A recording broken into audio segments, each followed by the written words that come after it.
Yan. Hanggang doon sa kanto na yun. Ito, lalagyan ng bakod. I-service entrance ng gate. Hanggang dyan. Yan. Ganyan ang style din. Ang bila.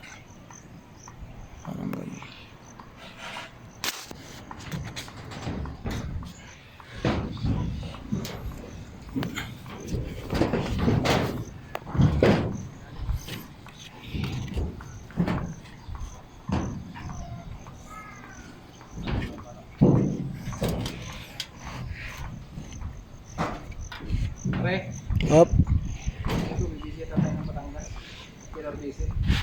Punta tayo doon?